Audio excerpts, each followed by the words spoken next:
우리 기독교는 크게 셋으로 나눌 수 있습니다. 첫째가 로마 카톨릭 교회입니다. 천주교로 알려져 있으며 교황이 최고의 수장이지요.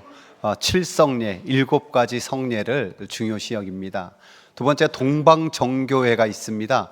1554년에 동서교회 분열을 통해 생겨 지금 그리스, 러시아, 세르비아 등에 있는데요. 성스러운 그림, 성화를 많이 사용하여서 예배하고 있습니다. 셋째가 개신교입니다. 종교개혁을 통해 모든 신자가 직접 하나님께 나아갈 수 있다는 만인 제사장 직분을 강조합니다. 여러분, 우리 교회가 어디에 속해 있을까요? 개신교. 그렇습니다. 종교개혁을 근본으로 삼기 때문에 개혁교회라고도 부릅니다. 따라서 개혁교회. 여기서 개혁은 없는 것을 새롭게 만든 것이 아니라 원래 근본을 새롭게 회복하는 의미가 개혁입니다. 잘 아시는 것처럼 중세 로마 카톨릭은 영적 도덕적 암흑기를 만들어 버렸습니다.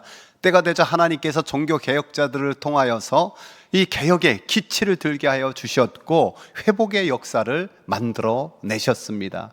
그렇게 생긴 개신교, 주님 다시 오시는 그날까지 계속해서 개혁 정신을 가지고 있어야 합니다. 그래서 우리가 종교 개혁자들의 근본 5대 정신을 잘 깨닫고 붙들고 있어야 돼요.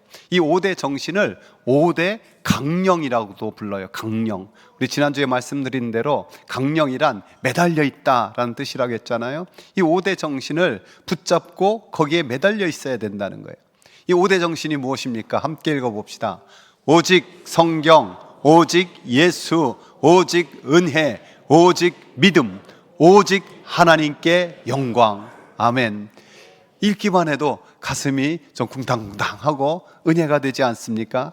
저는 올해 마지막 이 한 달, 그리고 내년 2026년, 7년, 8년, 3년을 목회 계획을 앞두고 무슨 말씀을 전할까 하다가 이 5대 정신을 제대로 한번 붙들어 봐야겠다. 그리고 송구영신 예배까지 마지막으로 솔리데오 글로리아, 오직 하나님께 영광을 함께 나누려고 합니다. 로마 카톨릭 교회는 성경을 성직자의 전유물로 만들어 버렸습니다. 일반 성도들 성경을 읽을 수도 없고 가질 수도 없었습니다. 그러면서 성경보다는 교황의 교령이나 또 교회의 전통이나 공의의 결정들을 신앙과 행위의 최고 권위로 인정하는 거예요. 성경보다 교황의 교령이 더 위에 있게 되는 경우가 종종 있었어요. 이런 상황에서 종교개혁자들이 첫 번째 정신으로 오직 성경을 외친 겁니다. 그 오직 성경이 말하는 바가 세 가지 중요한 게 있는데요. 그 첫 번째가 뭐냐면은 교회의 최고 권위는 오직 성경이다라는 거예요. 따라서 교회의 최고 권위는 오직 성경이다. 오직 성경이 모든 성도의 신앙의 삶의 기준이 되어야 되는 거죠. 다림줄. 그 누구나 그 무엇보다도 성경의 권위를 뛰어넘을 수 있는 것은 없다라는 거예요.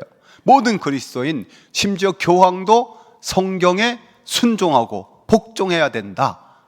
이것이요, 오늘 우리에게는 너무나 당연한 말씀인데 당시에는 혁명적인 정신이었던 거예요. 두 번째가 성경을 설교해야 된다는 거예요. 중세교회는 설교를 무엇을 했느냐 하면은 성인들의 이야기 또는 전통, 미신적인 요소가 가득한 것으로서 채워져 있었어요. 그래서 장깔뱅을 비롯해서 종교개혁자들은 성경 창세기부터 계시록까지 이 성경을 설교해야 된다. 이것도 너무나 당연한 것처럼 여기지만은 당시에는 엄청난 선언이었던 거예요. 우리 교회는 내년부터 3년 동안 영유아부터 청년부 그리고 모든 장년이 같은 성경 본문을 가지고 설교할 거예요. 그걸 가지고 교회학교는 공과 공부를 하고 어른들은 구역 예배 드리고 또 그 본문을 가지고 가정 예배를 드릴 예정입니다. 그래서 우리 모든 성도들이 적극적으로 참여하기를 간절히 부탁합니다. 세 번째가 성경은 성경이 해석한다는 거예요. 로마 카톨릭 교회는 교회가 특별히 성직자가 성경을 해석할 수 있는 최고의 권한을 갖는다. 성직자만이 해석할 수 있다라는 거였죠. 종교개혁자들은 성경은 성경 스스로 해석하는 가장 좋은 해설자다라는 원리를 선포한 거예요. 따라서 성경은 성경 스스로를 해석하는 가장 좋은 해설자다. 모든 성경이 하나님의 성령으로 감동되어서 기록된 것이기 때문에 오늘 또 역시 성경을 읽고 듣고 묵상하고 암송하는 가운데 성령님께서 감동을 주셔서 그 말씀을 친히 깨닫게 하시는 귀한 역사를 만들어 내신다는 거예요. 종교개혁자 마르틴 루터가 비텐베르크 성당 교회에 그 95개의 반박문을 붙임으로써 종교개혁의 기치를 들게 되었는데요, 그 후 4년 만에 황제를 비롯해서 수많은 로마 캐톨릭 지도자들이 보름스 국회를 열어 그를 불렀어요. 루터가 쓴 글은 이단 사상이다, 그것을 철회하라라는 강력한 요청이었죠. 철회하지 않으면 너는 죽는다, 이런 협박이었어요. 그 생명을 건 그 앞에서 루터는 하루만 더 기도하게 달라고 사실 부탁했어요. 그리고 그 다음 날 그 보름스 국회의 최고의 종교 지도자 또 황제 앞에서 그는 이렇게 당당하게 선언합니다.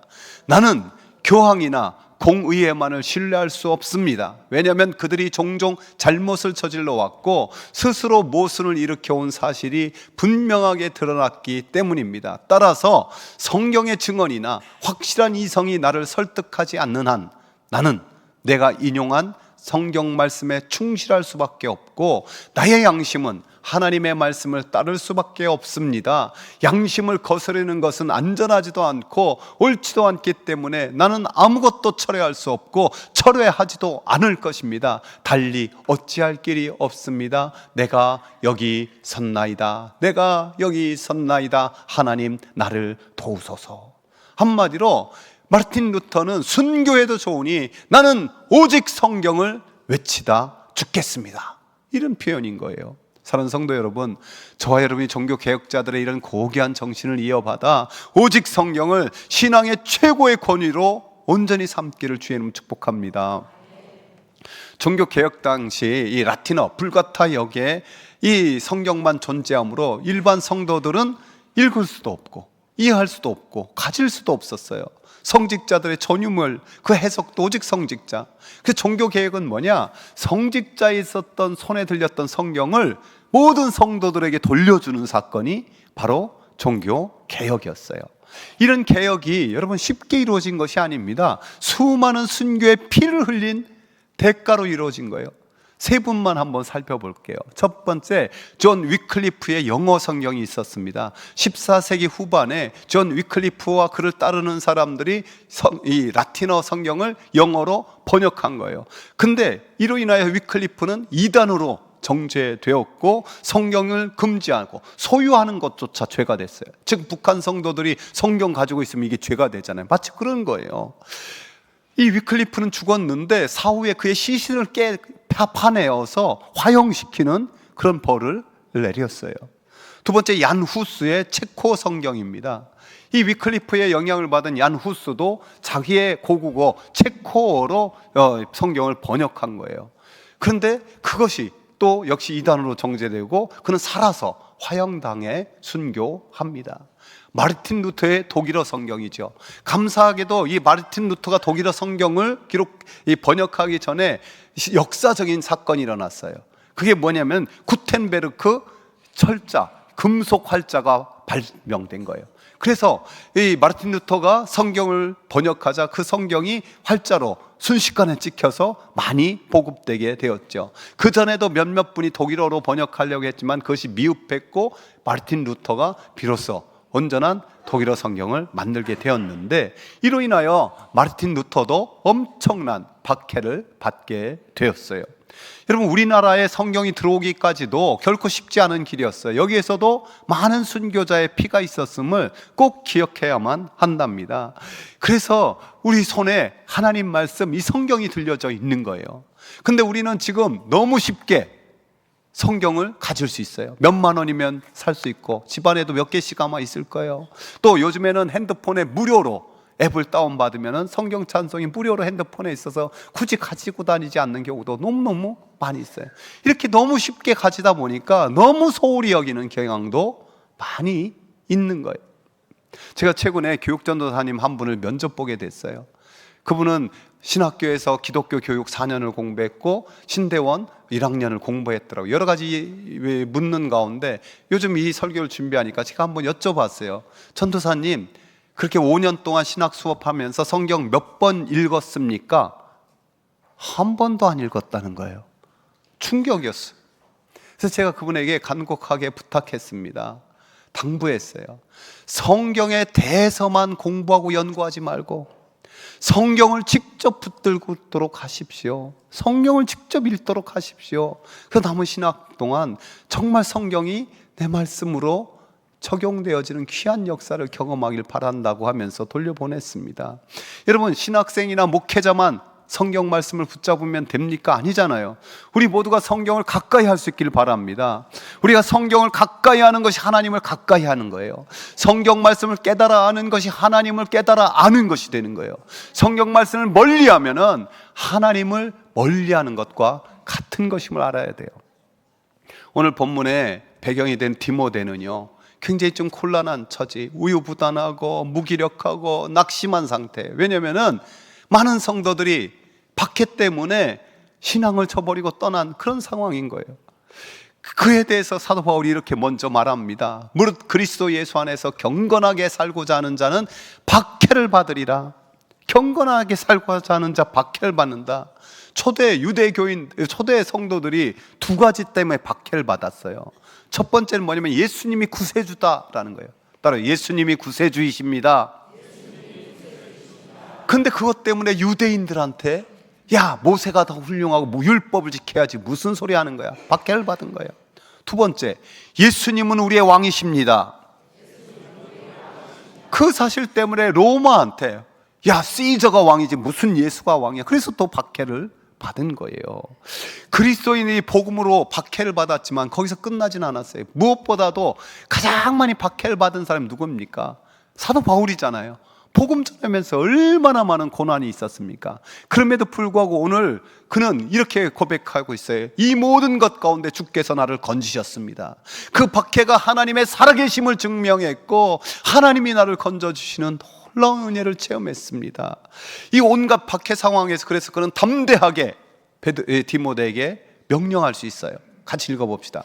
그러나 너는 배우고 확신한 일에 거하라. 내가 누구에게서 배운 것을 알며 또 어려서부터 성령을 알았나니 성령은 능히 너로 하여금 그리스도 예수 안에 있는 믿음으로 말미암아 구원에 이르는 지혜가 있게 하느니라. 배우고 확신한 일에 거하라. 네가 성경을 어려서부터 배운 거 안다. 어머니 유니게에서 배웠고 외할머니 로이스에게서 배웠다. 그 구약 성경이었죠. 근데 그 구약 성경을 복음을 듣고 보니까 너무 선명한 거예요. 여러분, 구약 성경의 핵심이 뭡니까? 오실 메시아. 오실 메시아. 그 구약 성경에 그토록 많이 약속한 것이 바로 예수님으로 성취됐구나. 그 예수님을 믿으러 구원의 확신을 이루는 지혜가 있는 것을 선명하게 하는 거예요. 저는 내년부터 3년 동안 가정 예배를 최우선으로 한 그런 목회를 할 거예요. 가정에서 부모님들이 자녀들에게 창세기부터 계시록까지 함께 주일날 받은 말씀을 함께 나누는 시간 갖는 거예요. 그래서 2026년 표가 이렇습니다. 가정예배, 건강한 믿음의 가문을 세웁니다. 우리가 건강한 신앙, 건강한 가정, 이것이 우리의 핵심 가치 중에 중요한 두 가지잖아요. 그것이 뭘로 세워지느냐? 가정예배로 세워지자는 거예요. 주님 다시 오실 때까지 이 땅은 온갖 거짓 그리스도, 내가 보혜사다, 내가 구세주다라는 사람이 넘쳐나는 이단들이 있을 거예요. 뿐만 아니라 세속주의와 또한 포스트 모더니즘, 그리고 종교 다원주의 등 온갖 세상 문화와 물결들이 우리 자녀들을 유혹하고 흔들 거예요. 무엇으로 이 강력한 세대의 물결들을 막아내고며 진리 안에 거할 수 있겠습니까? 오직 성경을 외치며 교회와 가정에서 하나님의 말씀에 붙잡힌 하나님의 사람들만이 믿음을 지키며 주님을 맞이할 수 있으리라 믿습니다.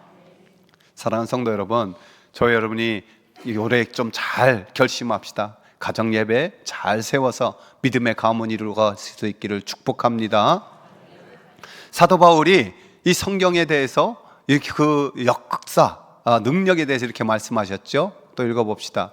모든 성경은 하나님의 감동으로 된 것으로 교훈과 책망과 바르게 함과 의로 교육하기에 유익하니 이는 하나님의 사람으로 온전하게 하며 모든 선한 일을 행할 능력을 갖추게 하려 함이라. 아멘. 우리가 성경을 붙잡으려면 세 가지를 확신해야 되는데요. 그 첫 번째가 모든 성경이 하나님의 감동으로 되었다라는 진리예요. 여러분, 이 성경은 한 사람이 쓴 게 아니죠. 무려 1500년의 기간에 걸쳐서 40여 명의 사람들이 기록하게 됐어요. 여러분, 그 40명은 남자도 있고 여자도 있고 또 많이 배운 사람도 있고 못 배운 사람도 있고 직업도 다 다르고요. 그의 삶의 자리가 다 달랐어요. 그럼에도 불구하고 성경은 하나님의 구속사라는 통일된 관점으로 기록되어서 오늘 우리 손에 있는 거예요. 이게 얼마나 놀라운 기적입니까? 그것은 오직 성령의 감동으로 기록됐기 때문에 가능한 일이었어요. 또한 우리가 아까도 말씀드렸지만 성령의 감동으로 해석하는 역사가 있어야 돼요. 그래야 기록된 말씀, 객관적인 진리라는 로고스가 내 안에서 살아 움직여 역사하는 말씀인 레마로 변화되는 놀라운 일이 일어나는 거예요. 이 레마의 말씀이 일어날 때 바로 이 말씀이 이루어지는 거죠. 이 말씀도 읽어봅시다. 하나님의 말씀은 살았고 운동력이 있어 좌우의 날선 어떤 검보다도 예리하여 혼과 영과 및 관절과 골수를 찔러 쪼개기까지 하며 또 마음의 생각과 뜻을 감찰하느니. 아멘. 살았고 운동력 있는 말씀이 되는 거예요. 또한 성경은 네 가지 그런 역할로 우리를 이끄는데요. 첫 번째가 교훈이라고 하시는 거예요. 너희는 이렇게 믿어야 된다, 살아야 된다, 교훈하시는 거예요. 그 교훈대로 살지 못할 때 책망하는 거예요. 두 번째로 똑바로 좀 살아라, 회개해라, 책망하는 거예요. 세 번째 바르게 함, 그 가운데서 다시 바르게 일으킬 힘도 성경은 주시는 거예요. 또한 의로 교육하기에 유익하다고 네 번째 말씀하고 있어요. 여러분, 의는 하나님과 우리와의 올바른 관계예요. 하나님과 우리와 올바른 관계가 또 이웃과 가정 속에서 올바른 관계를 이끌어내는 능력을 성경을 주시는 거예요. 그러므로 말미암아 이 성경은 하나님의 사람을 만들고 하나님의 사람을 온전케 하고 모든 선한 일을 행할 능력을 갖추게 한다라고 말씀하고 있습니다. 여러분, 하나님의 사람이 되려면 어떤 신비한 체험이나 신령한 은사가 필요한 게 아니에요. 물론 저는 우리 성도들이 그냥 맹숭맹숭 신앙생활하는 것이 아니라 어떤 신령한 은사도 체험하고 신령한 능력도 한 번쯤 경험해 보길 바랍니다. 그래서 사랑의 동산이 있고 기적의 40일이 있어요. 그러나 그것이 신앙의 뿌리와 근거가 되는 건 아니에요. 우리 신앙의 뿌리와 근거는 오직 하나님의 말씀인 줄 믿습니다. 말씀 붙잡고 사는 거예요. 사도 바울이 이런 고백을 했거든요. 바울이 하나님의 말씀에 붙잡혀 유대인들에게 예수는 그리스도라 밝히 증언하니. 저는 이 말씀에 붙잡혀가 늘 은혜가 돼요. 여러분, 하나님의 말씀을 붙들 때 붙잡히는 역사가 일어나요. 따라요. 하나님의 말씀을 붙잡을 때 하나님 말씀에 붙잡히는 역사가 일어납니다. 그럴 때 하나님 말씀에 붙잡힐 때 하나님의 온전한 사람으로 세워지고 모든 선한 일을 행할 능력을 갖추게 된다고 말씀하는 거예요. 우리 옆 사람과 인사합시다. 하나님의 말씀을 붙잡읍시다. 붙잡히는 역사가 있습니다. 아멘. 존 위클리프 이후에 영국의 영어로 성경을 잘 번역한 분이 드디어 태어났는데요. 영어 성경의 아버지라고 하는 윌리엄 틴테일이라는 분이에요. 이 윌리엄 틴테일 역시 가톨릭 교회로부터 이단으로 정죄를 받았어요. 헨리 8세가 그를 붙잡아 옥에 가두었고 1년 동안 옥살이를 해야 했습니다. 그리고 1536년 10월 6일 이 틴테일이 빌보르드에서 화형을 당해 죽어요. 이게 그 장면을 그린 건데요.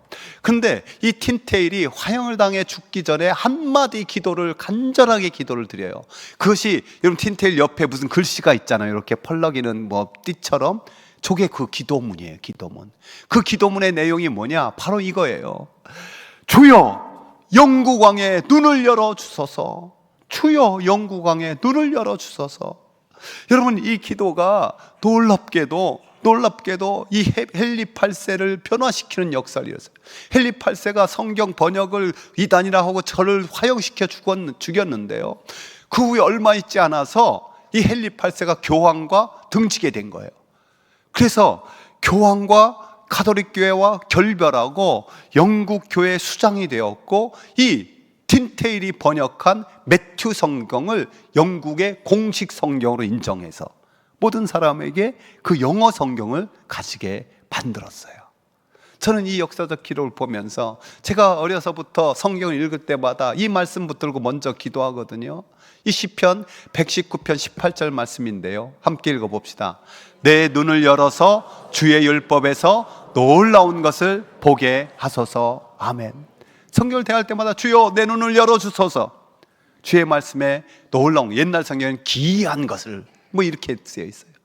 여러분, 저와 여러분에게도 이 성경을 대할 때 믿음의 눈이 열리길 바랍니다. 영의 눈이 열리기를 축복합니다. 그래서 성령의 감동으로 오직 성경을 외치는 이 종교개혁자의 첫 번째 정신, 우리가 굳건하게 잘 이어받고 붙잡아서 능력 있게 선한 일을 하며 살아가는 그리스도인 되기를 주의 이름으로 축원합니다.